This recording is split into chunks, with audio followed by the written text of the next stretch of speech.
نبي محمد عليه الصلاة والسلام أم المؤمنين عائشة حاسكي سيابين لغا شاهد هي صفوان بن المعطل صحابي اللي ورجري فحل يدعى عائشة نكاسا كزينيستي warkii baa faafay ilaahayna wax uu soo dejin waayo waa la joojiyay bil baan wax gabadha ku saabsan soo degin warkuna magaalada ku jiray nabi maxamedna uu ciriiri dareemay alayhi salatu wasalaam ila magaaladii oo dhan reerkiisa ka sheekeynaysa munaafiqiintina way faafiyeen warkii ilaahayna wax ma soo dejin aayishana markay ogaatay waa bay xanuunsatay qadiyadiyo bil sidaasiya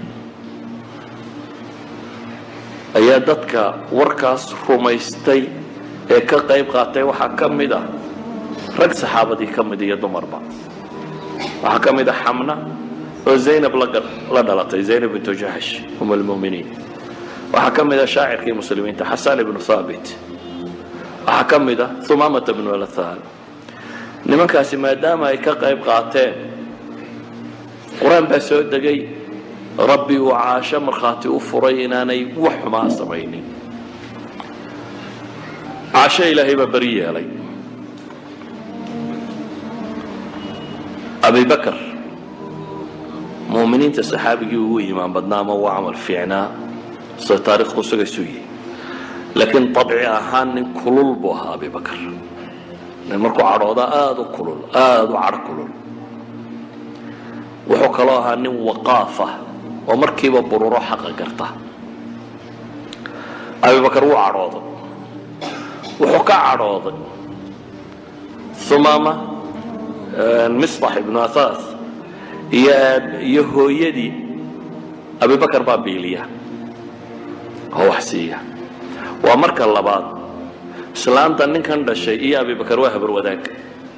وقرابي ومركز صدحات وأن مهاجرة وأم المؤمنين وحكي شيء أبي بكر وحو قادن كروايين كان وحو سمي إن انتاير قرابة يهين وضيقا وحوء صدقة وحرم السينة هذا وحاسد أن تحيرين وايي فما يستيب منافقين دوركو دي فافية شاقي أبي بكر مركو عراضي وحبان ديلي وحبا تورا مورانين وحبا لنقاضا واريداف بكو يدي واحد ضمبان كسيني يا مجرتين كالك حيو بيل كيسورن وقوسطه قوان أبو أبي بكر قات إلهي ما قرآن سعود يا أبي بكر ينت الله نوعا كدم بيسوى الله لحد ضيه إلهي وحلي ولا يأتالوا للفضل منكم والسعة أي كوى اللسيي فضل جاي دارات كيو حولها اللسيي وريي كدارن با إلهي سبحانه وتعالى فقردي مهاجرين تينا وحسيان يكدارن وهو خلط بيك علينا وايو إلهي وحلي وليعفوا وليصفحوا وأمر هعفيا بان ربي يري وهكتشستان سبب إلهي بوحلي ألا تحبون أن يغفر الله لكم إنكم يدن جعلين إلهي ندافه إمسا قربات غلطانتا مركز معصي سميسا ما قلت سميسا سوهدنا مثل هدون إلهي وربائي هيستي إلهي وكرقا إمسا حقا يقعما وسوتاك تنبان ربي لي إنكم النعمة دان سيئي يقو عاصنا يهدنا ما دام النعمة دي للسيئي يا ربي بحيي يكو عاصنا يعني وحي تلمامي ساتاسي إلهي باب وايد عفياي إذا كنا دي وحفيا قف ربينا إلهي عفنين ما جره قف ولي بصوا مرة قف لما عسيمان قالنا مدن بيقارن علمي أجره ما يا إذن إلهي وحينا لي إنك نور كوا وحيد كقاله هذا بدين جيسته عفية اللي يدين بوح الربطان اللي يدين عفية البوح الدونس الجزاء من جنس العمل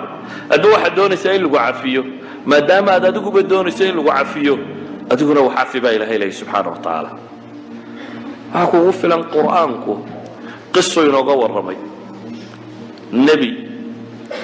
قريسي عرورتيسي استشي أردي بكالا قادي أولا كالا لومي نبي الله يعقوب إسرائيل عرورتيسي قولا قردروتي يوسف بي قد كردين ولا إيبيي أدوم بو نقضي حبسو قالي نورشا صدر مركو صامري بهدنا مدح نقضي يوسف مدح وات قرانكو ينغور ميون ولا الذي ويماده oo xogaa kayda uu sameeyo walaalkiisa yaraana soo ka haystay walaalkii yaraa markuu soo kaxaystayna ninkii inamada ugu weynaa wuxuu yidhi ma yuusuf aan ogaa wixii aad ku samayseen iyo kii yaraayoo tuuganimo loo qabsaday anna aabba ku noqon maaye dhulka ilaahay baan qabanaya isna waa iska tegey marka yacquub yuusuf ma hayo inankii yaraa ma hayo kii reerka u weynaa ma hayo in isaga hiifaysaana waa joogtaa oo ku dhaaranaysaa inaad ka suulaynin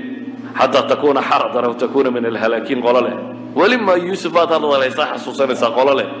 ilaahay wuxuu leeyahay waaba indhabeelay oo hindaraaddeed iyo xusnigii haystay nebi yuusuf reerkaa dib buu isugu soo celiyey wuu ururiyey muxuu adeegsaday culammadu waxay dhahdaan laba usluuboo qura adeegsaday cifatu lisaan carabku mar buu nabarka ka daran yahay haddaad carab xumaato oo hadal adkaato qallafsanaato mar buu ka daran yahay nabarka la ysku dhufto yuusuf wuxuu isku dayey inuu carabkiisa ilaaliyo oo waa goorma maalan walaalkiisii yaraa markuu bahasha meesha ugu riday galaanka yar ee lasoo qabtay ee iyagii keenay ee la yidhi tuug baatiin ay dhaheen tuug ma nihin ee bahashii lagu soo qabtay maxay yidhaahdeen in yasriq faqad saraqa akhun lahu min qablu bay dhaheen yuusuf oo madaxoo hor taagan ayay weli dacaayad ku hayaan waxay leeyihin hadduu kan yari waxaday walaalkii baa nooca ahaayo tuug ahaan jiray bay leeyihin waa yuusuf ka hor taagan ee madaxda ah ayay waxay leeyihin walaalkiisii hore tuug ahaan jiray ilaahay subxaanahu watacaala wuxuu ka warramayaa yuusuf oo arrinkaasi qabsaday u fiirso qof intuu ku dilay god kugu riday oo walaalnimo kuu dhowri waayey oo godkii uu kugu riday uu ku dhaxalsiiyey in lagu iibsado oo aad sanawaad addoon ahaato oo haddana ay ku dhaxalsiiso in lagu xidho oo bidca siniin 7 sano iyo wax ka badan aad ku jirto oo haddana ku eedaynaya weliyo ku caayaya adigoo madaxoo awoodi kara inaad madaxa ka goyso haddana cay kula daba taagan oo leh ninkan baa tuug ahaan jiray siile ilaahay wuxuu qur-aanka ku tilmaamayaa faasarahaa yuusufu fii nafsihi walam yubdiha lahu yuusuf naftiisu ku qarsaday baa ilaahay yidhi oo uma muujinin iyaga wuxuu naftiisiiyo hoos ka yidhi antum sharu makaanan wallahu aclamu bima tasifuun buu hoostiisa nafiisa weyi idan waxay dhahaan cifatu lisaan buu qaato